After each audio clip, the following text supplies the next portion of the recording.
大家好，歡迎嚟到 Manage Engine。喺呢條片入邊，我哋會帶大家一步步升級由 Windows 10去到 Windows 11。因為而家 Windows 10已經正式進入生命週期尾聲。如果你對安全有要求，又想即刻揾到千兒協助，呢條片就啱晒你。但如果你有嘅安全依賴令你未能夠即時升級去 Windows 11，都唔使擔心，你仲可以購買 Windows 10延伸安全更新。我哋已經整咗另一條片，專門講解有關呢方面嘅所有資訊，記得去片段描述欄揾返條連結睇下啦。咁而家我哋開始啦，確保你嘅系統可以順利過渡去 Windows 11。首先，我哋講下 Windows 10嘅生命週期完結。Microsoft 已經正式宣布 Windows 10嘅支援會嘅2025年10月14號結束。之後都唔會再有修正漏洞或者更新推出。為咗保障安全同保持最佳效能，建議你喺呢個期限之前盡早升級去 Windows 11。而家我哋一齊睇下 Windows 11嘅系統需求。首先講下處理器，你部電腦需要有一粒1 GHz 或以上速度嘅處理器，最少要有2個核心，仲要係64-bit 嘅架構。支援嘅處理器，記得查清楚你部電腦嘅 CPU 型號，因為舊款處理器可能唔支援 Windows 11。跟住就到隨機存取記憶體 RAM， 最低需要有4GB RAM。不過如果你成日多工處理或者用嘅比較重嘅應用程式，我哋建議最少有8GB RAM 嘅效能會好好多。再睇就係儲存空間，你部電腦最少要有64GB 可用儲存空間，俾作業系統同必要更新用。如果你而家用緊 HDD， 建議你升級做 SSD 嘅效能會有明顯提升。跟住就到系統嘅體，Windows 11需要 UEFI 嘅體，以啟用安全啟動 Secure Boot 同埋信任平台模組 TPM 2.0， 佢先可以加強安全性。你要喺 BIOS 設定入邊開啟 Secure Boot 同 TPM 2.0。下一樣就係顯示卡。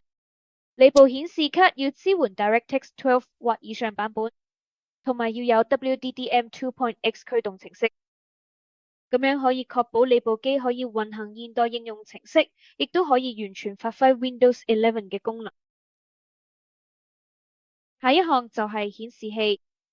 你部顯示器最少要有720像素解像度，同埋最少9寸對角線長度，咁樣可以確保 Windows。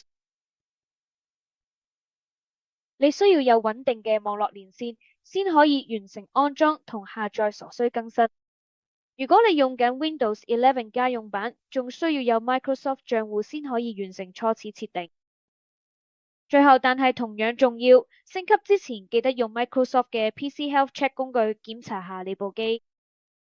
呢個工具會檢查你部機同 Windows 11嘅相容性，仲會提供有關硬件升級嘅建議。如果你用緊 Endpoint Central 做修補管理，其實你已經好適合順利過渡到新系統。你可以喺我哋嘅儀表板度揾到嘅 Endpoint Central 嘅 Z Analysis 功能，可以俾你了解你部機嘅詳細狀況。佢會標示出咁快到 Windows 10生命週期尾聲嘅裝置，亦都會檢查邊啲裝置已經準備好升級去 Windows 11。佢仲會提供建議，幫你順利完成升級過程。你睇入去呢嘅裝置數量，就會跳去 Windows 11準備狀況視窗，喺嗰度你可以睇到每部 Windows 10裝置嘅詳細需求分析。如果某個需求達標，佢就會標示為合資格。如果嗰部裝置所有需求都達標，佢就會歸類嘅相容裝置入邊，你就可以幫佢升級去 Windows 11。如果唔符合要求，嗰啲裝置就會歸類咗唔相容裝置入邊，你就冇辦法幫佢哋升級去 Windows 11。你可以喺同一個區域嚟到有幾多個需求未達標，同埋邊啲需求係低過要求水平。而家我哋一齊睇下點樣用 Manage Engine 同 Point Central 升級去 Windows 11 24H2。佢部署 Windows 11 24H2 更新之前，記住要確保你已經符合所有必要嘅前置條件。版本 10.0.1.4.7 或者以上版本。如果你用緊舊版本，你要先升級。同樣嘅，要喺 Windows 分頁度啟用 Feature Pack 更新。等我示範俾你咁點做。去 Admin Settings，喺 Patch Settings 底下嘅 Patch Database Settings，深入 Windows 分頁，確保你已經啟用咗 Feature Pack 呢個選項。記住喺 Decline Patches 部分嘅拒絕 Feature Pack 更新。運行兼容性檢查，確保你嘅系統滿足升級到 Windows 11嘅所有要求。下一步係下載依賴項補丁，並將其添加到你嘅補丁庫中。以下係企業版嘅操作方法。首先，從 Microsoft 365管理中心下載 Windows 11企業版 24H2 ISO， 喺管理引擎輸入中央控制台中轉到線程同補丁，點擊補丁，以下載補丁，然後選擇上傳補丁。喺呢度我哋用所有補丁篩選器。而家我會搜尋補丁 ID 111894，因為呢個係 Windows 11企業版嘅依賴補丁。螺旋補丁，佢上載，然後拖放個 ISO 檔案落去，輸入校驗碼，再加上載就搞掂啦。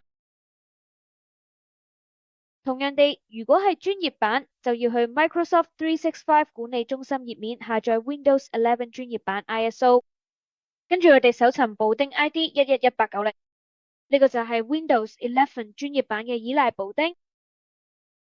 同之前步驟一樣，佢個補丁佢上載，咁你嘅 ISO 檔案輸入校驗碼，再佢上載，佢個補丁就會上載佢。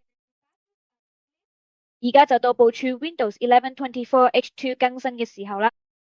要留意，依家升級只適用於 Windows 10 2004版本或以上，所以要確保你嘅系統符合呢個要求。如果你係從 Windows 10升級，請轉到支持嘅補丁視圖，選擇要部署嘅 Windows 11 24H2 功能包補丁。既然我要向大家演示企業版，請選擇補丁 ID 111895。講得好。對於其他版本，如專業版、家庭版等，請選擇補丁 ID 111891。等我哋選擇補丁，然後點擊安裝補丁。我將此配置命名為 Windows 11企業版。呢個就係我哋要部署嘅補丁。至於喺部署政策方面，因為呢個主要係屬於功能包嘅更新，我哋會選擇採用盡快隨時部署嘅方案。然後佢即時部署，咁我哋嘅部署任務就成功建立咗。如果你係由 Windows 11其他版本升級，請去補丁分頁入邊嘅缺失補丁視圖。然後我哋喺度睇返 Windows 11 24H2 功能包補丁。因為今次係示範企業版，所以我揾緊補丁 ID 111896。同之前嘅步驟一樣，睇返個補丁，然後佢安裝補丁。我會將呢個配置命名為 Windows 11企業版。呢個就係將會部署嘅補丁。同樣喺部署政策度，我哋嘅盡快隨時部署，你都可以喺度設定目標，就係咁簡單。當你哋即時部署之後，任務就成功建立嘅。所以一旦你啟動咗部署，你可以喺部署狀態部分查看佢嘅進展情況。呢個將為你提供有關部署成功或者失敗嘅實時信息。到此結束，你使用 Manage Engine Endpoint Central 成功將系統從 Windows 10升級到 Windows 11 24H2。如果你選擇升級到 Windows 11操作系統，即可確保你嘅電腦運行一切穩定順利。感謝你嘅支持，祝你度過一個愉快且美好嘅一日。